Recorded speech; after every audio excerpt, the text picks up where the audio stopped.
alcohol pads, that you have pen needles, and we always treat pen needles just like refills. If you see it's low, then we will want to go ahead and refill it. And of note, like this one has Walgreens, like Walgreens and CVS has their own brands. Everything in this world has an expiration date, including us, unfortunately, but it's true. So pen needles can also do expire. So mind you, if we're not giving insulin a whole lot, or they're expiring before we use them, we do want to check the expiration date. When we do the needles, they do come in all variant sizes, but just so you guys know too, if the family were to ever question like the needles maybe being a little bit too big or thick, it's a thing. Some patients do better with a 32 gauge. Like this one right here is a pretty standard one, and they all are universal as far as how they go onto the pen, because this is considered like a lure lock, so it tightens up and it just twists when you put it on there. So with that being said, they are pretty much universal. But if a patient's saying that pen is hurting them over time, we want to just be mindful that we verbalize that to the manager, so we can talk to the family about a lot of times you can get these from Amazon. You can get like 100. These are usually 100 in a box, which lasts us quite a bit. But if they seem like they're too thick or which have you, we can go for a smaller gauge needle, which is a little bit more delicate. They even have like the sensitive touch ones, and you can get those on Amazon. So there's ways to do it. You don't have to have a prescription or anything like that, but you can usually get them for about $10. So they're not expensive. But again, make sure you check your expiration date just like you would anything else. So this specific insulin, these are all pretty much universal as far as like the clicker dial. And this one feels cold, so this one stays in the fridge, right? And then we want to make sure too, just like all the other meds on the cart, that we are refilling in a timely fashion. So typically speaking, for like these ones, for the 100 units per ml, we want to make sure that when we get at least halfway, that we know that we have refills available for us to use. And again, making sure that you have all your supplies that you need.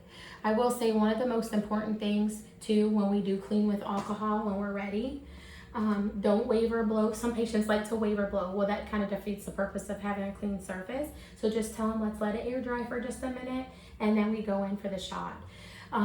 So I know that you said you're familiar with, have you given insulin before? Yeah. Okay. So it's really simple, the way it goes, and I'm for the purposes of patient being mindful for cost effectiveness, I'm not going to open it.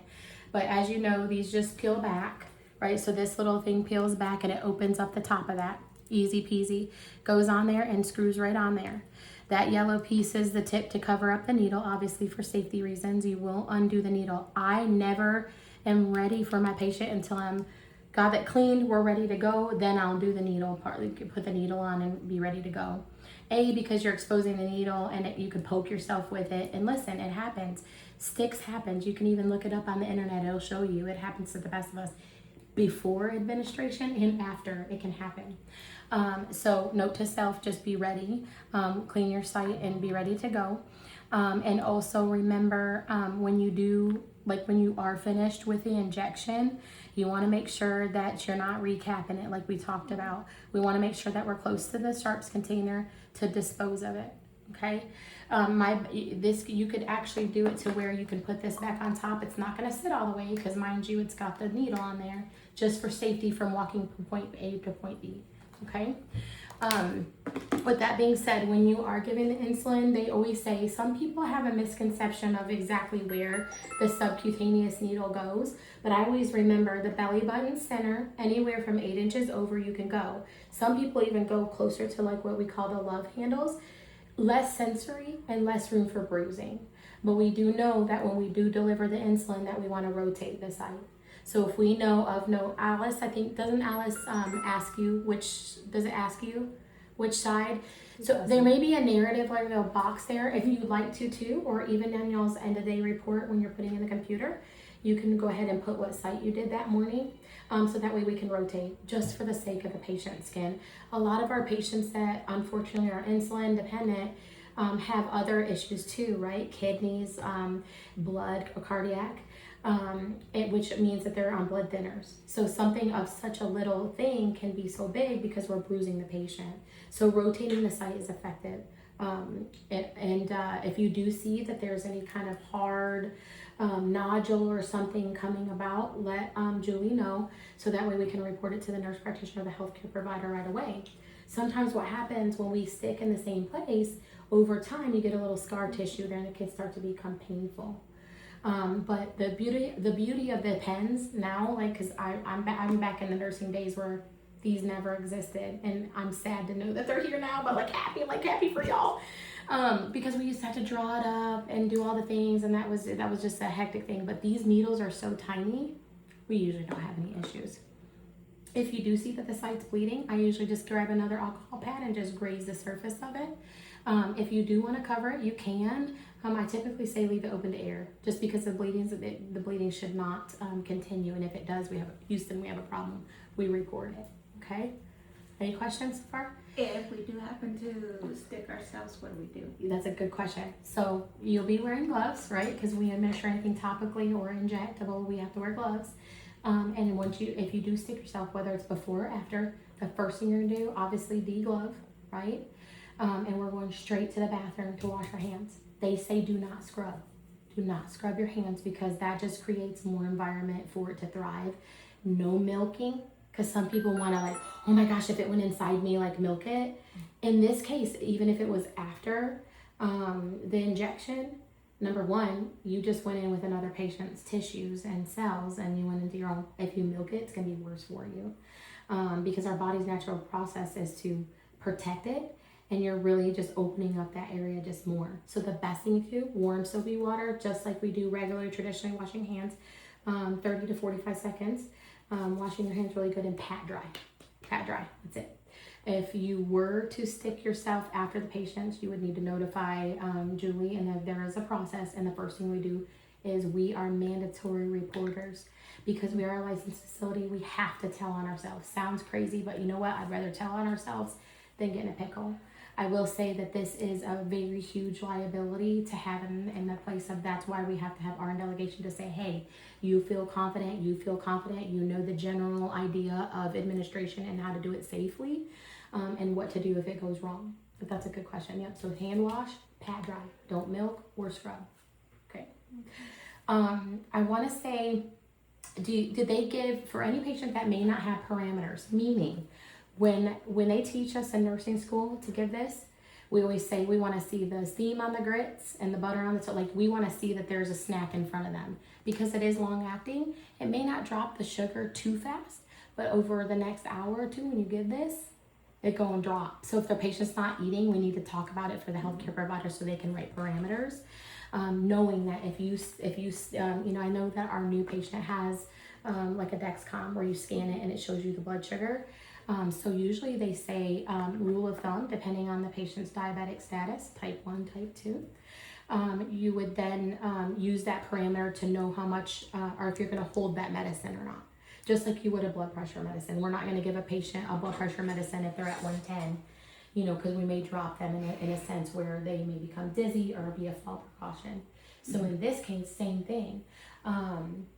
With the blood sugar, we usually like to do 120, 110 for parameters. And again, I'm a nurse, not a doctor, but you would need a doctor's order for that. Yeah. Neither one of them have parameters. They're just automatic. Okay, yeah. And so listen, if you scan the sugar and you see that they're like in the 90s, we need to talk about it though, because we want to make sure like that safe algorithm would be, they need to be at least 110, 120 before we give long acting. Otherwise we can drop them. Either that or they better have a snack in front of them, right? And then we can check the blood sugar as we need to. And we can write an order for as needed for symptoms, right? Because a lot of times with hypoglycemia and hyperglycemia, high sugar and low sugar, they mimic each other, the symptoms, right? I always think of cold and clammy, need some candy, because when you get cold and clammy, that usually means your sugar's low. That's one hallmark. But a lot of times if you're like even clammy, sometimes it could be high too, because your body's increasing your metabolism, trying to figure out, how do I get rid of the sugar? I can't pee it all out. So just of note, those are signs and symptoms that we want to watch for. Okay. What questions do you have?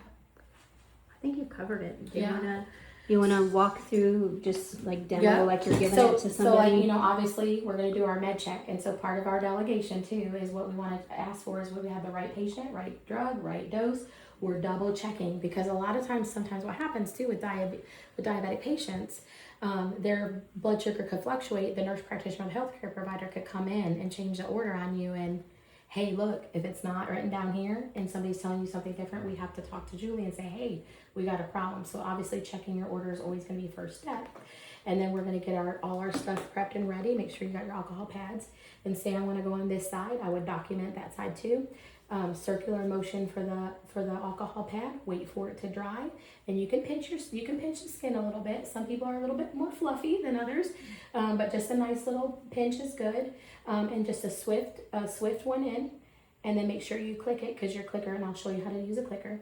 Click it until the threshold has been met, and just pull it straight back out, just the way you did. So one swift in, administer, hold it, and I usually hold it for about 6 seconds, and then pull it out. That way you know, because we're not going really deep in the muscle, we're just going subcutaneous, which the needle is only so long. We want to hold it there for at least 6 seconds. It's usually 6 to 10 seconds that we hold it there, and then release, and then discard your needle. Do y'all have the sharp container like in here? Yeah, it's at the Yeah, desk. so your best bet is to just, what I would do too, is just do one of these numbers, because they say never recap it, right? Is to where you would just slide it like that, and at least you have a cover there. Okay, that way you're not touching it. Yep, the scoop method. Yeah, the scoop method is just like one of those numbers, and then take it to your sharps. Okay, And it's at the desk.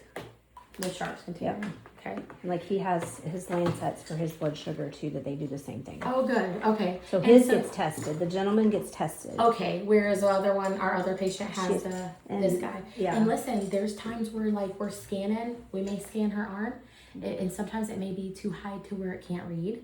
And that's when we'd say to the family, like, hey, just for backup purpose, we might just get a traditional sticker. Because I know I've had several patients in the past, maybe they have infection.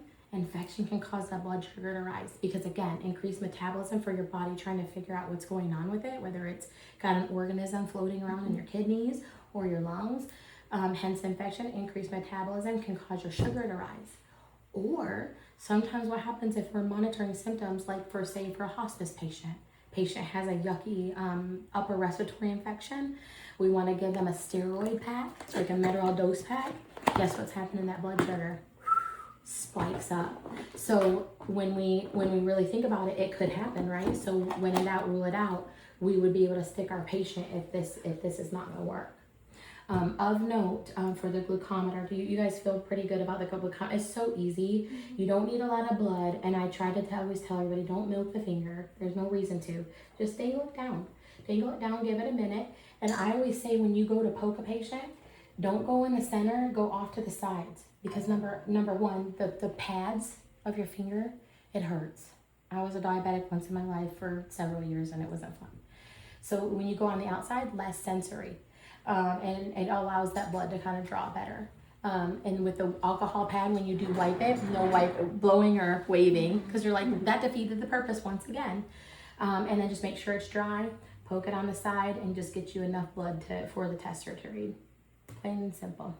Okay, if you do see that they're bleeding, or they are if you do stick and they're hard to bleed, a lot of times what I do, once you start learning your patient and you know that may become a problem, what I'll do is just have them dangle before I even start. And then just kind of do one of these numbers when you start, and that way that blood is just kind of circulating towards the bottom of their finger pad, and then it'll be ready for you to use. Okay. Okay? Sounds good. Okay.